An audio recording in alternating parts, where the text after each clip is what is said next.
Hello, everybody, and welcome to the Retire Young podcast. Oh, we got some fans in here today. We are live, and we are doing a quick podcast today on the market updates, market conditions, what's happening in these financial markets.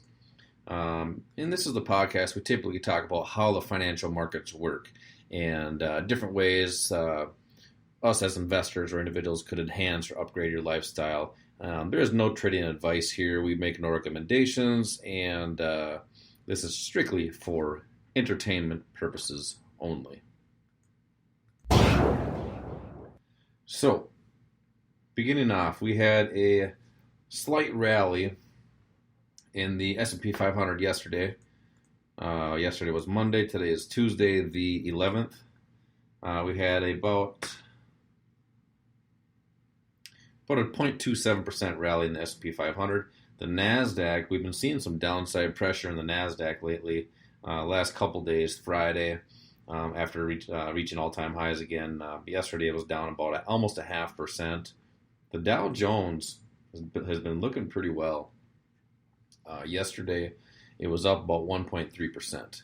Now, one of the things in the common, I guess we'll say what's been happening with the U.S. dollar. The Dixie's been dropping pretty tremendously since about March 20th, March 19th of this year. Up at the highs there, it was at about 100, almost 103. It hit almost 103. As of yesterday, or as of right now, it's at 93 and 42 cents. Okay. Yeah, it's a rainy day for the U.S. dollar. Now, one of the things you can utilize that for is in your currency markets. So, in the U.S. dollar, you have the euro dollar, which is typically doing the opposite of that. You got the euro versus the dollar. That's been rising. Yesterday it was up a little, or down a little bit. Yesterday it was actually down, but today we're up about 0.28%. Okay. Gold, we've been seeing a rally, a big time rally in gold since, really for quite some time, since 2016, but really a lot of movement here since March. Is this a safe haven play prior to a market drop? Who knows? Is it a telltale sign that this could happen? I don't know. But a lot of people are really trying to jump on there. One of the things that we've been focusing on lately is some of the esports stocks. One in particular, you have the esports ETF, which from the March lows of $30.94, sitting at $58.45 right now. So there's been some pretty good gains on that.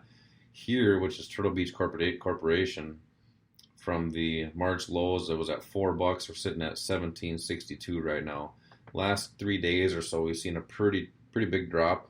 Obviously, those tech stocks are taking a beating. So that's what's happening with esports. And just so everybody understands what the futures market is. The futures market is you're buying or selling something with the plan of buying or selling it back in the future. Right, and those typical instruments would be like commodities, gold, oil, silver, interest rates. You have a 30-year bond, the 10-year bond, gold, not to be confused with gold bond. Oh, thanks everybody, that was pretty funny. Those are commodities. Also, your grains, corn, wheat, you have your lean hogs, your lean cattle. So that is what futures contracts are. Then you have the foreign exchange market, which is better known as the Forex market, which is currencies. So you're trading the dollar versus the yen, the pound versus the dollar, the New Zealand dollar versus the U.S. dollar, the euro versus the pound. So it's currencies. So essentially, if you've traveled outside of the country at one time, you traded currency. If you went to Europe, you probably sold your U.S. dollars for euros, so that way you could utilize those there. So just a couple of the different markets that are out there. So one of the things that we typically cover on the Retire Young podcast. We do a lot of interviews. We have some pretty big interviews coming up this week. Kelly Boykes will be interviewing on the Retire Young podcast, I believe, tomorrow. That'll probably be published on Thursday. So a couple updates there. So stay tuned to the Retire Young podcast. Daily market commentary, what's happening in these financial markets, different ways us as investors can utilize the market to enhance or upgrade your lifestyle, whatever that you're looking to do with that life. So until next week with the Retire Young podcast, retire young, my friends.